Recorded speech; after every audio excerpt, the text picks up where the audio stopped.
Vamos ler o prefácio do livro, Porque Tarda o Pleno Avivamento, de Leonard Ravenhill. Primeiro vamos tratar o que é avivamento. Avivamento. Avivar. Algo que está dormindo, desanimado, abatido. Avivamento não é motivacional, avivamento não é gente reunida. Avivamento é fogo incandescente. A palavra fala do braseiro, da brasa. Avivamento é quando não para de entrar brasa nova. Ou seja, carvão novo que continua aumentando a brasa. Esse é um fato. E aí o nome do livro é Tarda, que demora o pleno. O pleno significa último. Aí nós vamos nessa. Você que está com o livro na mão. Nós vamos na página 5. Prefácio, então. Os grandes complexos industriais mantêm em seu quadro de funcionar alguns operários que prestam serviço apenas quando ocorre uma falha em um grande setor da fábrica. Assim, se uma máquina apresenta algum defeito, eles são convocados e comparecem ao local para identificar o problema e solucioná-lo. Tudo volta a funcionar a contento, como era antes. Esses homens não se preocupam com sistemas que estão operando bem. Especializam-se em localizar e corrigir defeitos. No reino de Deus ocorre algo semelhante. Deus também sempre tem de prontidão seus especialistas, cuja principal função é cuidar das falhas morais, ou melhor dizendo, do declínio espiritual de uma nação ou igreja. Exemplos desse tipo de indivíduo foram Elias, Jeremias, Malaquias e outros iguais a eles, que em momentos críticos da humanidade surgiram no cenário da história para repreender, condenar, exortar o povo de Deus em nome dele e da justiça. Quando o povo de Israel, a igreja, se achava em condições normais, esses sacerdotes, pastores ou mestres trabalhavam silenciosamente, passando quase desapercebidos. Mas assim que se desviavam um pouco das veredas da verdade, esse especialista se levantava para intervir. Parece que possuía um instinto especial capaz de detectar problemas, que fazia com que logo corresse ao auxílio do Senhor e do seu povo. Geralmente esse tipo de pessoa tinha a tendência de ser radical, de ter atitudes drásticas, de ser a certo ponto violento. E os curiosos que se pusessem a observar o seu trabalho provavelmente o taxariam de extremista, fanático, negativista. E num certo sentido não deixava de ter razão. Ele era um homem de um propósito só, de caráter severo, destemido. E esses eram justamente os atributos que as circunstâncias exigiam. A um ele chocava, a outros assustava e a outros ainda afugentava, mas o profeta sabia sem sombra de dúvida quem o havia chamado para executar aquele trabalho e qual a tarefa a ser cumprida. Seu ministério tinha um caráter de emergência e isso fazia dele, nota esse negócio, caráter de emergência, fazia dele um homem diferente, bem distinto dos demais. O débito que o povo de Deus tem para com esses servos dele é tão vultoso que nunca poderá ser pago. E o curioso é que eles raramente pensam em saudá-los enquanto esses indivíduos estão vivos. Em compensação, a geração seguinte o exalta, escreve livros sobre seus feitos, como se instintivamente e meio sem jeito quisesse desincumbir-se de uma obrigação que a geração anterior praticamente ignorara. Quem conhece Leonard Ravenhill vê nele esse especialista espiritual, esse homem enviado por Deus para não realizar um ministério na obra regular da igreja, mas para fazer frente aos profetas de Baal, desafiando-os em seu próprio território, para envergonhar os negligentes sacerdotes que oficiam no altar, para enfrentar os falsos profetas e advertir o povo que está sendo desviado do caminho certo por influência deles. Um homem como esse, às vezes, não é companhia muito apreciada. O evangelista profissional que sai correndo do culto assim que ele se encerra e vai para um restaurante de luxo contar piadinhas com os amigos, talvez o considere uma presença embaraçosa, pois ele não é um desses que conseguem silenciar a voz do Espírito Santo em seu coração, como quem fecha uma torneira. Ele insiste em ser um crente fiel o tempo todo, onde quer que seja, e nisso também se distingue de muita gente. Quando se trata de Leonardo Ravenhill, é impossível ter uma posição indiferente. Seus conhecidos podem ser divididos em dois grupos: aqueles que o amam e admiram profundamente, e aqueles que o detestam. E o que se diz dele pode-se dizer também de seus livros e deste livro. Ao encerrar a leitura, o leitor procura logo um lugar silencioso para orar ou atirar longe, irritado, fechando o coração às suas exortações e apelos. Nem todos os livros, nem mesmo os bons livros, podem ser considerados uma mensagem enviada direta do céu, mas acredito que este seja. Porque o seu autor é uma voz do alto e o espírito dele fala por suas páginas. Tozer. Prefácio da edição brasileira. Avivamento. Sem dúvida, esta é uma das palavras mais desgastadas no vocabulário evangélico brasileiro. Mas quando Leonardo Ravenhill, aperta o like aí, escreve sobre avivamento, ele não toma partido entre carismáticos e tradicionais e nem toma conhecimento das questões debatidas entre eles. Para ele, a questão não é se tocamos bateria em nossos templos ou se levantamos as mãos no culto de louvor. Ele nos chama a levantar um clamor a Deus para que ele fenda os céus e desça com poder e autoridade para tornar o seu nome notório na presença de seus adversários, fazendo as nações tremerem diante dele. Leonardo Ravenhill não brinca em serviço e não dá moleza para quem está com a vida acomodada na igreja do Senhor. Cansado de ver a noiva de Jesus debilitada pela carnalidade, ele dá um puxão de orelhas bem dado e faz cobranças de santidade, poder e oração que poucos têm coragem ou autoridade de fazer. Se ele chama os crentes a orar é porque ele ora, e ora como poucos que já ouvi. Muitos perguntam por que tarda o pleno avivamento. Ravenhill responde com palavras incisivas e inconfundíveis. Escrito em 1959, este livro tardou a sair em português, mas minha oração é que esteja sendo lançado no momento certo para despertar uma igreja confusa, mundana e enfraquecida para um grande derramamento do Espírito Santo. Só assim ele cumprirá o seu papel profeta de família, de Deus, corpo, noivo e habitação de Cristo. George Foster, 1989, Belo Horizonte. Introdução. Eis-me a pequena oferta de pães e peixes, um lanchinho simples, sem a beleza nem o sabor de um bolo de aniversário. Sinto-me como um marinheiro que vi surrando um soldado. Certa vez, porque explicou ele, esse sujeito xingou minha mãe. O meu senhor também foi insultado e a sua igreja vilipendiada. E diante de dois insultos desses, meu coração se angustia. A igreja tem muitos inimigos, não posso deixar minha espada na bainha, de modo algum. Calculo que cerca de 1 milhão de pessoas lêem um jornal, Herald of His Coming, em sua edição em inglês. Alguns dos capítulos deste livro foram publicados nesse periódico sob a forma de artigos e, portanto, foram lidos por inúmeros leitores. Isso não me deixa orgulhoso nem humilhado. Esse jornal é publicado também em espanhol, francês, alemão e outras línguas, portanto, através dessa publicação, bem como do Alliance Witness e outras semelhantes, Deus tem usado esses meus despretensiosos estudos para falar ao coração de muitos crentes. Meu desejo agora é que você, leitor, receba a bênção por meio deles.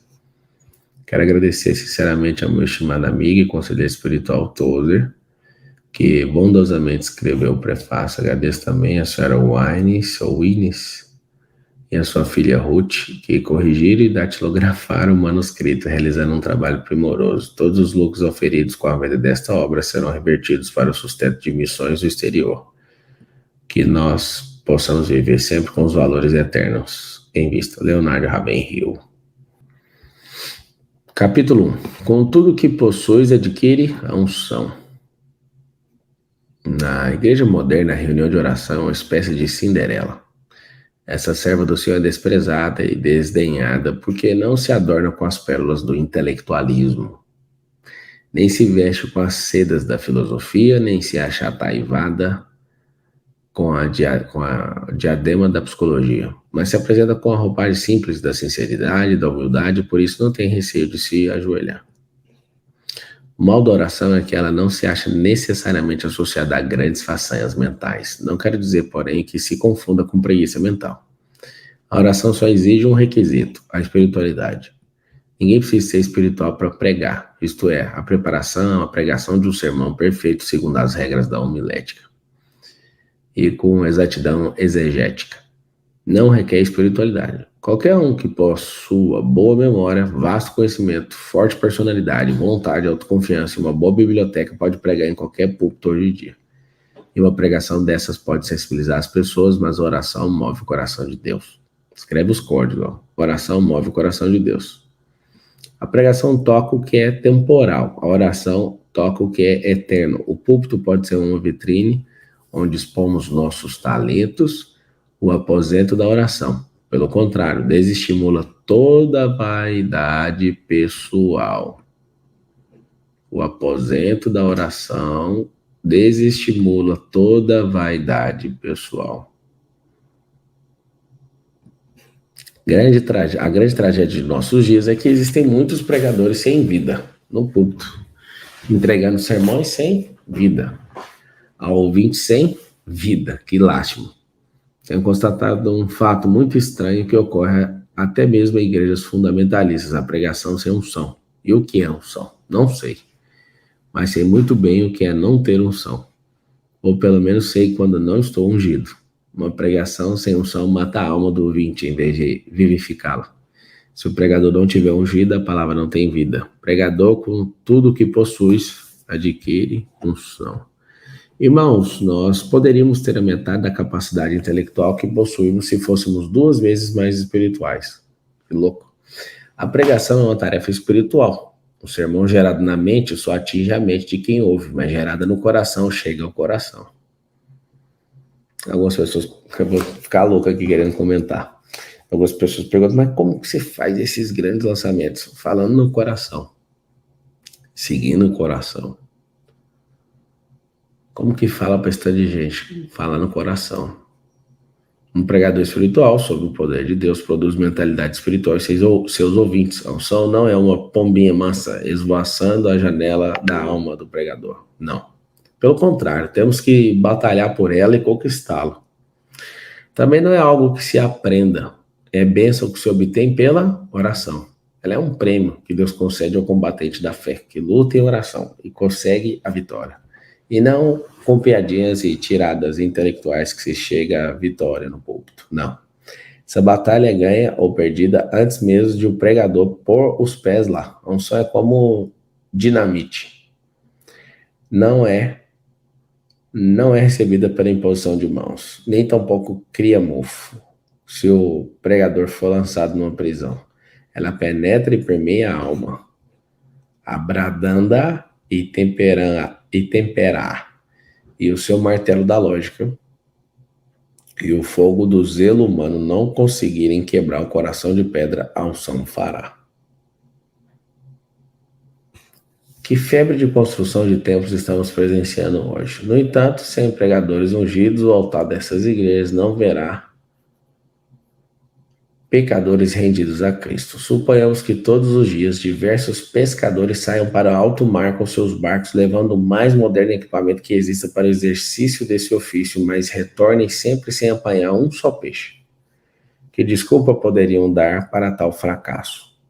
No entanto, é isso que acontece nas igrejas. Milhares delas estão abrindo as portas dominicalmente, mas não vêm conversão. Depois tentam encobrir sua esterilidade, interpretando textos bíblicos a seu bel prazer. Mas a Bíblia diz, assim será a palavra que sair da minha boca, não voltará para mim vazia. E o mais triste em tudo isso é que o fogo que deveria haver nesses altares encontra-se apagado ou arde em combustão muito lenta. A reunião de oração está morrendo ou já morreu? Com a atitude que temos em relação à oração, estamos dizendo ao Senhor que Ele começou no Espírito. Nós terminaremos na carne. Qual é a igreja que pergunta a um candidato ao ministério quanto tempo ele passa diariamente em oração? A verdade é que o pregador que não passa pelo menos 2 horas por dia em oração não vale um vintém, por mais títulos que possua. A igreja hoje se acha como que postada na calçada assistindo entre aflita e frustrada, a parada dos maus espíritos de Moscou que marcham pomposamente no meio de uma rua respirando ameaças contra tudo que é amável e de boa fama.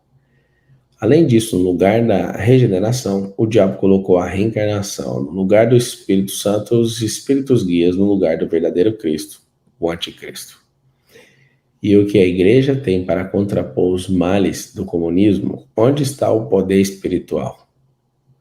A impressão que se tem é que, ultimamente, uma forte sonolência tomou o lugar da oposição religiosa nos púlpitos e também nas publicações evangélicas. Quem hoje batalha diligentemente pela fé, que uma vez por todas foi entregue aos santos? Onde estão os combatentes divinamente ungidos de nossos púlpitos? Os pregadores que deviam estar pescando homens, parecem estar pescando mais elogio deles. Os que costumavam espalhar semente agora estão colecionando pérolas intelectuais. Imagine só semear pérolas num campo. Chega dessa pregação estéril, espiritualmente vazia, que é ineficaz porque foi gerada num túmulo e não num ventre. E se desenvolveu numa alma sem oração, sem fogo espiritual. É possível alguém pregar ainda? Assim se perder, mas é impossível orar e perecer. Se Deus nos chamou para o seu ministério, então, prezados irmãos, insisto em que precisamos de unção. Com tudo que possuis, adquire a unção, senão os altares vazios de nossa igreja serão exemplos vivos de nosso intelectualismo ressequido. Esse livro foi escrito em 1950. Ele está falando para pregador. Só que hoje cada membro é um ministro. Cada pessoa assumiu a titularidade por causa do tempo. Nós estamos falando de 1959. O cara está falando de 1959 e passou 69, 79, 89, 99, 2009, 2019. Então vamos lá. 69, 79, 89, 99, 2009, 2019. 6 décadas. 6 décadas. E continua a mesma coisa. O que é o avivamento? É um despertar. Por que ficamos chamando avivamento? Porque as pessoas dormem. As pessoas vivem dormindo. Qual que é o problema dessas pessoas dormirem? Elas vivem levando outras pessoas a dormirem com ela. Então, quando a sua vida é focada no mundo espiritual, o que vai acontecer? A unção que está sobre você, e ela vai ser transmitida. Ela entende que o Ravenhill não é o salvador da pátria, eu não sou, nem você. A gente para de julgar uns aos outros, entende a diferença uns dos outros, e aí faz o quê? Aí a gente cresce com a mensagem do outro. O outro não carrega a mensagem da graça. O outro não entende que cada crente é um ministro, ou que cada crente é um influenciador. Mas porque ele estava num tempo diferente. Quando você entender isso, tá bom. Quando você entende o que é o avivamento e o que significa esse último avivamento, você não vai viver com distrações. Ficar falando uns dos outros é distração, aceita? A gente acha que o muito produzir vai resolver alguma coisa. Às vezes produzir pra caramba naquilo que você não foi chamado vai te dar um problema. Então a gente vai entrar agora no capítulo 2. A estatura espiritual de um crente é determinada pelas suas orações. O pastor ou crente que não ora está se desviando. O púlpito pode ser uma vitrine onde o pregador exibe seus talentos, mas no aposento da oração não temos como dar um jeito de aparecer. Eu vou fazer só um pequeno comentário aqui, tá? O tempo todo, Ravenhill acredita que é só um pregador que pode resolver o problema. E ele tá certo. Todos nós somos pregadores. Quero que você escreva isso aí. Somos todos pregadores. Somos todos influenciadores. Somos todos generais do reino. Embora a igreja seja pobre sobre muitos aspectos, é mais pobre ainda na questão da oração. Contamos com muitas pessoas que sabem organizar, mas poucas dispostas a agonizar. Muitas que contribuem, mas poucas que oram. Muitos pastores, mas pouco fervor. Muitos temores, mas poucas lágrimas. Muitas que interferem, mas poucas que intercedem. Muitas que escrevem, poucas que combatem. Se fracassarmos na oração, fracassaremos em todas as frentes de batalha. Os dois requisitos para se ter uma vida cristã vitoriosa são visão e fervor. Ambos nascem da oração e dela se nutrem. O ministério da pregação é de poucos. O da oração, a mais importante de todas as atividades humanas, está aberta a todos. Porém, as criancinhas espirituais comentam sem o menor constrangimento: hoje não vou à igreja, é um dia de reunião de oração. As pessoas não gostam de orar. É bem possível que Satanás não tema grande parte das pregações de hoje, mas a experiência do passado leva-o a arregimentar todo o seu exército infernal para lutar contra o crente que ora. Os crentes de hoje não têm muito conhecimento da prática espiritual de ligar e desligar, embora essa responsabilidade nos tenha sido delegada por Deus. O que tu ligares na terra, você tem feito isso? Não desperdiça seu poder. Se quiser ser poderoso na obra dele, tem que ser poderosos com ele. O mundo está marchando para o inferno a um ritmo tão rápido que, se comparado aos modernos aviões supersônicos, estes pareciam tartarugas. E, no entanto, para vergonha nossa, nem recordamos qual foi a última vez que passamos a noite toda em oração a Deus, suplicando-lhe que derrame sobre nós um avivamento que abale o mundo. Não temos compaixão pelas almas, estamos pensando em que os andaimes são os prédios. As pregações de hoje, com sua falha interpretação das verdades bíblicas, nos levam a confundir agitação com unção e comoção com avivamento.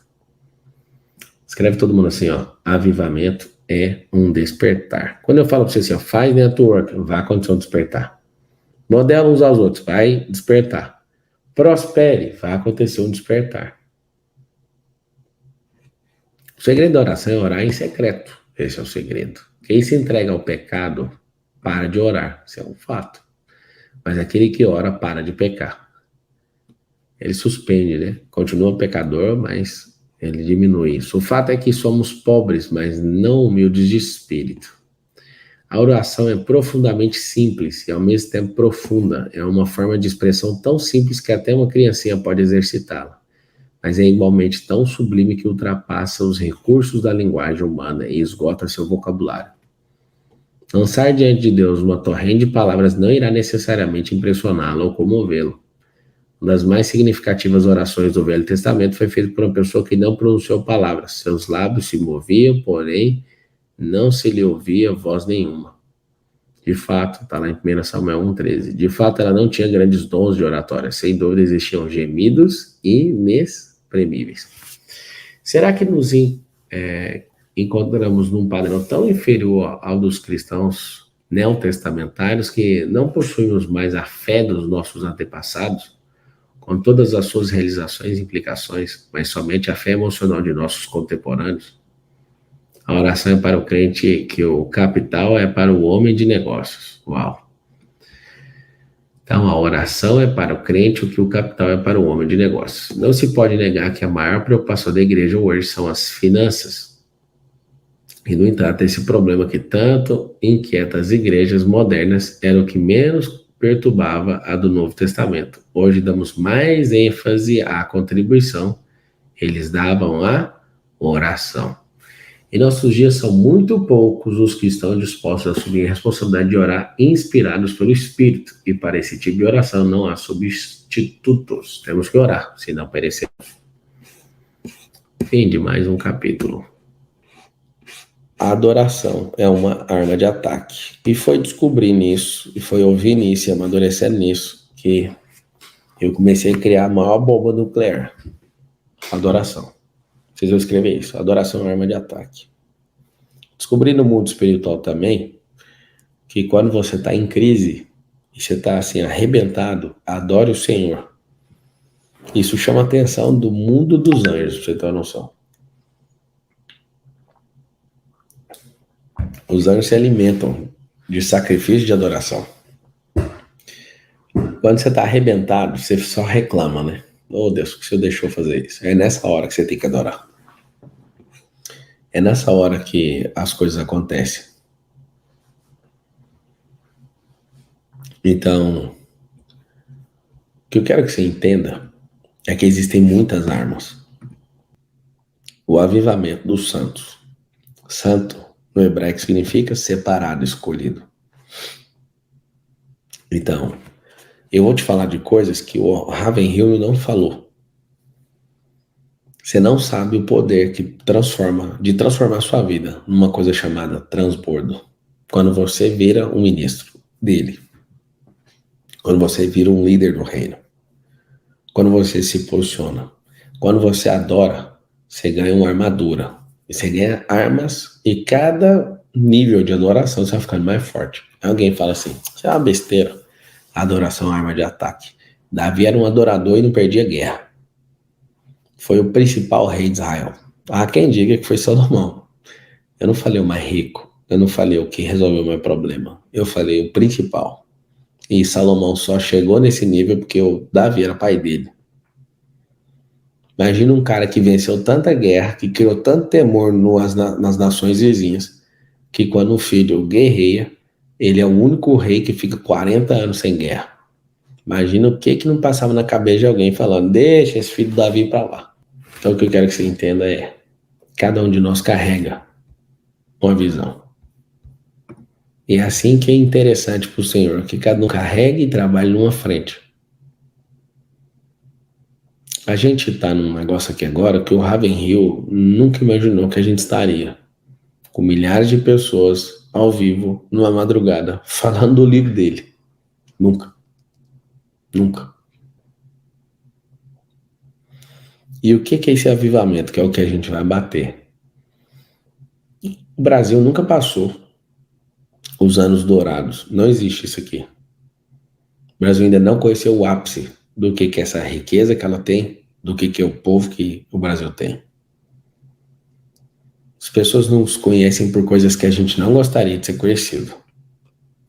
Capítulo 3. Precisamos de unção nos púlpitos e ação nos bancos. Olha que louco. Pode acontecer de um crente ficar muito tempo no estágio de criancinha espiritual e depois de repente despertar e amadurecer espiritualmente, tornando-se fervoroso nas batalhas do Senhor e manifestando um intenso amor pelos perdidos. Existe uma explicação para isso, mas nós nos achamos tão abaixo do padrão normal do cristianismo neotestamentário que o normal nos parece anormal. O segredo da transformação a que me referi acima é que houve um momento em que essa pessoa lutou com Deus, como Jacó, e saiu da luta esvaziada do seu ego, mas fortalecido com poder mediante o seu espírito. Para se ter uma vida vitoriosa, dois elementos são indispensáveis: visão e fervor. Sabemos de homens que lutam contra fortíssimas oposições da crítica carnal humana e tomam de assaltos picos pedregosos do território inimigo, tão somente para fincar a cruz de Cristo em lugares onde habita a crueldade. Por quê? Porque tiveram uma visão e se encheram do intenso fervor. Alguém já advertiu que não devemos estar tão envolvidos com o céu a ponto de sermos totalmente inúteis na terra. Se há problema que essa geração não enfrenta, é esse. A verdade nua e crua é que estamos tão envolvidos com a terra que não temos nenhuma utilidade para o reino dos céus. Uau! A verdade nua e crua é que estamos tão envolvidos com a terra que não temos nenhuma utilidade para o reino dos céus. Irmão, se fôssemos tão eficientes na tarefa de enriquecer a nossa alma quanto o somos na de cuidar de nossos interesses pessoais, constituiríamos uma ameaça para o diabo. Mas se fôssemos ineficientes no cuidar de nossos interesses como somos nas questões espirituais, estaríamos mendigando. Uau! Alguns anos atrás, George Dickens ensinou-me uma verdade usando um argumento bastante lógico. Ter visão sem missão torna-nos visionários. Ter visão sem missão. Visionários. Ter missão sem visão leva-nos a trabalhar demais. Uau! Ter visão e missão faz de nós missionários. E é mesmo. Isaías teve uma visão no ano da morte do rei Uzias. Talvez haja alguém à nossa frente, impedindo que tenhamos uma visão ampla de Deus. O preço a ser pago pelo crescimento espiritual é bastante elevado. E às vezes doloroso também. Você estaria preparado para ter uma visão a esse preço? A perda de um amigo ou de sua carreira? E para essa transformação da alma, deixa eu aumentar aqui o tamanho dessa letra. E para essa transformação de alma não se oferecem descontos especiais. Se alguém deseja apenas ser salvo, santificado e só, não há lugar para ele nas fileiras do Senhor. Isaías teve uma visão em 3 dimensões. Vejamos Isaías 6, versículo 1 a 9. Seu olhar se dirigiu para o alto, viu o Senhor para dentro de si, viu a si mesmo e para fora viu o mundo. Sua visão tinha altura, viu o Senhor alto e sublime. Profundidade, viu as profundezas do seu coração e largura, viu o mundo. Foi uma visão da santidade. Ó, amados, como nossa geração precisa ter uma visão de Deus em toda a sua santidade.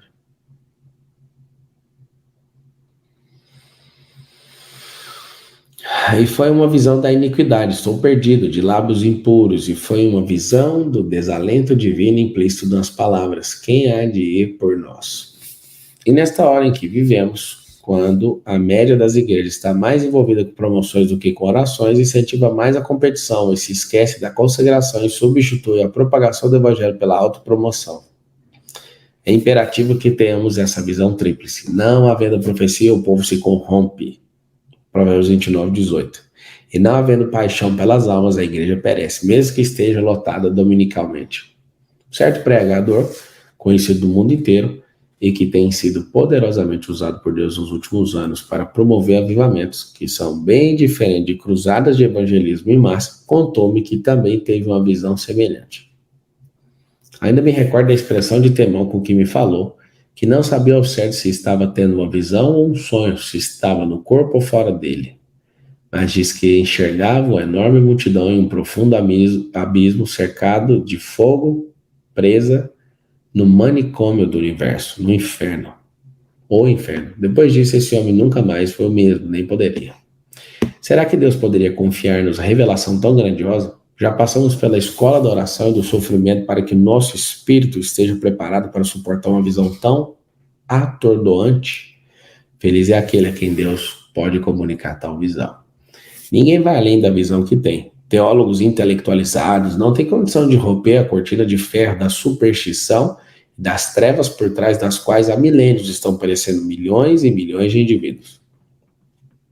Talvez só homens com menos intelecto, com uma visão maior, sejam capazes disso. Ter uma mentalidade espiritual é ter gozo e paz, mas se pararmos para pensar em estatísticas, podemos ficar bem preocupados. Leia os dados que se seguem e veja se não há vontade de chorar. Japão. O governo da nação afirma que a população já passa da casa de 120 milhões. Isso aí foi escrito em 59, tá? E está crescendo ao ritmo de 1.100.000 pessoas por ano. Isso quer dizer que o número de não convertidos aumentou em 5 milhões nos últimos 5 anos. Coloque esse dado em sua lista de oração. Deixa eu dar uma olhadinha aqui só para ver como que tá o Japão hoje. Japão.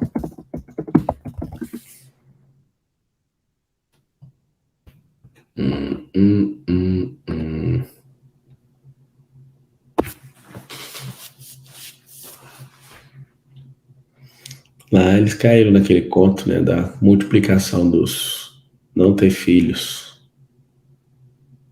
Tá com 125 milhões agora.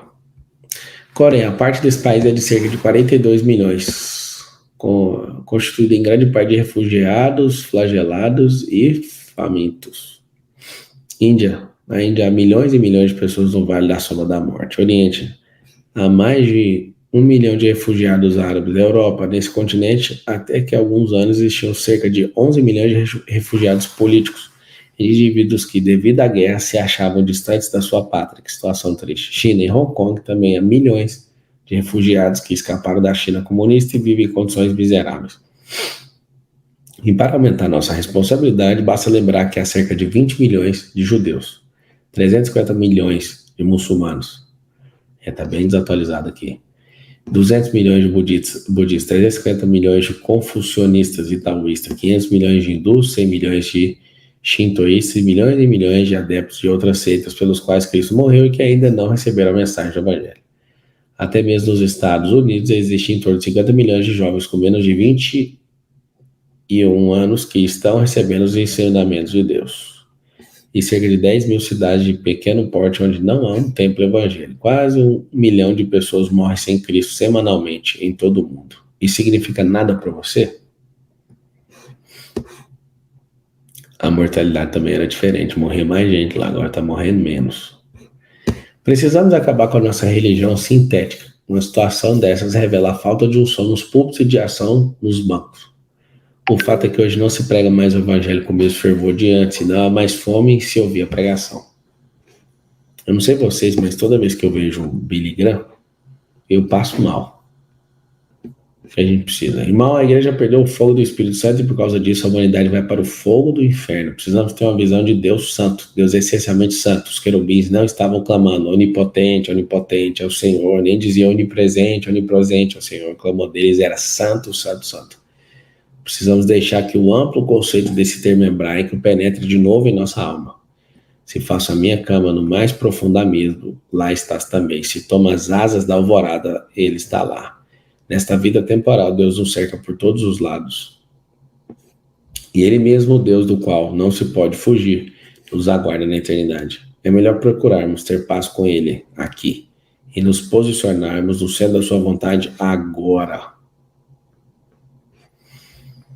Antes de Isaías passar pela experiência descrita no capítulo 6 de seu livro, ele proferiu uma série de ais para diversas pessoas, mas naquele momento ele viu a si mesmo e disse: ai de mim, sou eu mesmo. Senhor, quem está precisando de oração, diz um hino. E como isso é verdade, será que não há quadros com imagens impuras pendurados nas paredes de nossa mente? Não haverá alguma impureza escondida em algum cantinho de nossos corações? Será que poderemos convidar o Espírito Santo para caminhar conosco de mãos dadas pelos corredores dele? Não haverá em nós intenções ocultas, motivações secretas e quartos fechados cheios de toda sorte de impureza a controlar nossa alma? Em cada um de nós existem 3 pessoas. A que nós achamos que somos, a que os outros pensam que somos e a que Deus sabe que somos. Uau! Literalmente somos muito condescendentes com nós mesmos e por demais rigorosos com os outros, a não ser quando estamos buscando intensamente a verdadeira vitória espiritual. O eu ama o eu. Embora se diga a respeito de São Geraldo Magela que pela graça de Deus ele amava todas as pessoas menos Geraldo Magela. Que belo exemplo para nós, mas na maioria das vezes escondemos de nós mesmos nosso verdadeiro ser, para que não fiquemos enjoados ante a realidade. Vamos pedir a Deus que seu penetrante olhar localize esse corrupto, impuro e mal cheiroso ego, para que ele seja arrancado de nós e crucificado com ele. Não adianta dar outros nomes ao pecado, continua sendo pecado. Algumas pessoas se justificam assim: aquele sujeito ali tem um gênio dos diabos, eu tenho ira justa. Ele é super sensível, mas eu sou irritável porque eu tenho problemas de nervos. Ele é ambicioso demais, mas eu estou apenas ampliando os negócios. Que sujeito mais teimoso, eu tenho convicções firmes. Ele é muito orgulhoso, eu tenho um gosto muito apurado. É muito fácil encontrar justificativa para todos os tipos de pecados, é só querer. Mas quando o Espírito Santo nos sonda o coração e conhece o que vai em nós, não passa a mão em nossa cabeça, nem tampouco nos lesa. Perguntou ao cego: Jesus, o que queres que eu te faça? Respondeu o cego: mestre, que eu torne a ver. Vamos também pedir visão a Deus, uma visão para o alto, para dentro de nós e para fora. Assim como aconteceu com Isaías, ao olharmos para o alto, veremos o Senhor em toda a sua santidade. Ao olharmos para dentro de nós, iremos ver-nos exatamente como somos e enxergaremos a nossa necessidade de purificação e poder. E ao olharmos para fora, veremos o mundo que está perecendo sem o conhecimento do Salvador. Sonda-me, ó Deus, e conhece o meu coração. Prova-me e conhece os meus pensamentos, e vê se há em mim algum caminho mau, e guia-me pelo caminho eterno. Só então teremos unção nos púlpitos e ação nos bancos. Mas o capítulo vai embora. E aí o próximo capítulo é o 4, perguntando: onde estão os Elias de Deus? O que eu vou fazer? Vou fazer uma coisa bem simples. Eu vou direto nos resumos, todos os dias às 4h59 da manhã. Mas a gente vai fazer essa oração aqui de Salmo 139. Que o Senhor olhe em mim se há algum caminho mau e guia-me pelo caminho eterno. Sonda, prova-me os pensamentos. Eu vou falar uma coisa que vocês nunca mais vão esquecer, tá? A mensagem do reino transforma ovelha em leão. Vocês podem falar mal tantas vezes quiser. A mensagem do reino transforma ovelha em leão. Escreve isso aí. A mensagem do reino transforma ovelha em leão. Quando alguém falar qualquer coisa pra você, você tá ficando louco, não sei o quê, é um sinal. Lembra só o seguinte: seja um louco com fruto. Louco sem fruto é só um idiota. Escreve assim: um louco com fruto. Você é o leão da tribo de Judá. E um dia a gente vai encontrar pessoalmente com Ravenhill. E a pergunta que ele fazia em 59 é: por que tarda o pleno avivamento? Assim como no Rei Leão, quando você foge por conta de algum impostor, você é encontrado por alguém, você começa a comer larva, você começa a comer inseto, para você mudar a sua alimentação, para você não comer aquela turma, né? E aí quando você descobre sua identidade, você volta. Igualzinho no filme Rei Leão. O macaco foi lá e falou: você quer achar seu pai? Quero. Põe na água. Imagem e semelhança. Volta lá e toma posse.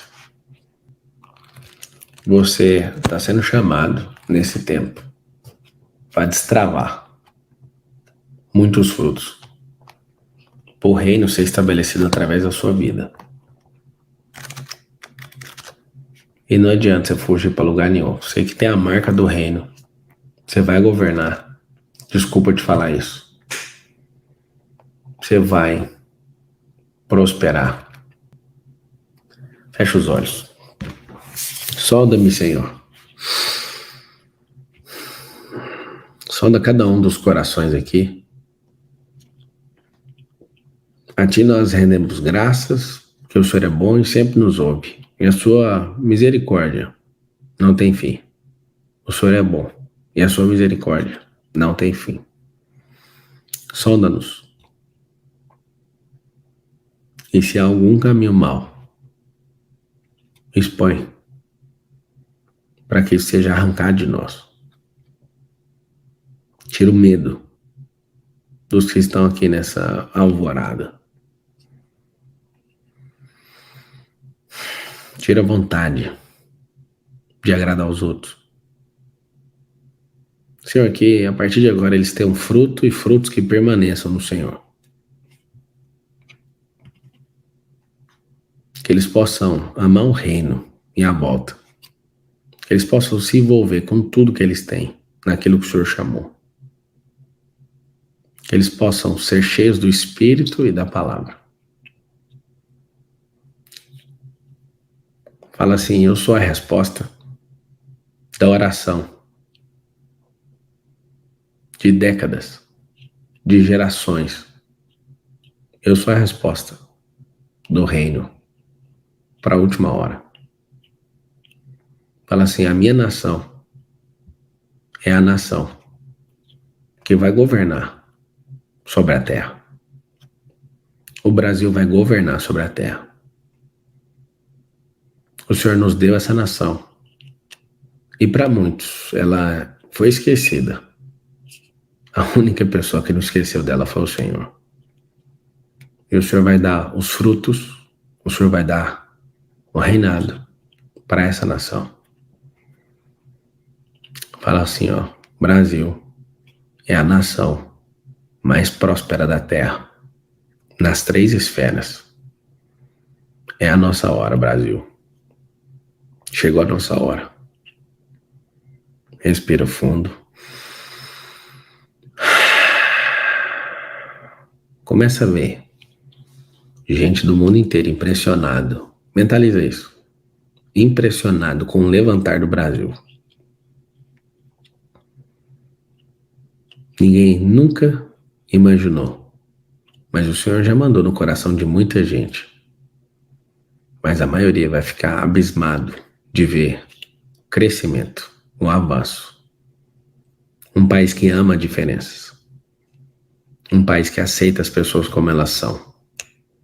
Um país que não precisa de proselitismo. Um país que não precisa de populismo. Um país onde as pessoas vão avançar, amadurecer, crescer. Como nunca antes na história da humanidade. Um país que entendeu o reino. Um país que não precisa de guerra. Um país que não precisa de heróis. Mas é um país que tem os generais do reino que vão se levantar. E dependendo de qualquer situação ou resultado, nunca ninguém vai frear isso. Isso é um movimento do alto. E tem líderes em todas as direções. Ninguém segura. Ninguém consegue atacar nem abalar uma estrutura dessa. É chegada a hora. Fala assim, eu sou o último avivamento. Você não faz parte. Você é o último despertar da humanidade. Nós vamos acelerar a volta dele. Respira fundo. Fala assim, eu empenho tudo que eu tenho, tudo que eu sou, para que as pessoas aceitem quem elas são, entendam quem é Deus e possam ser amigo dele. Abre o sorriso, esfrega suas mãos assim. Quero que vocês busquem o Senhor em oração, vai ler a palavra, vai adorar o Senhor. Lembra disso. Fechou? Tamo junto, até depois do fim. Vou sair daqui, ó. Comenta a última postagem lá pra nós. Se conectem e é nóis.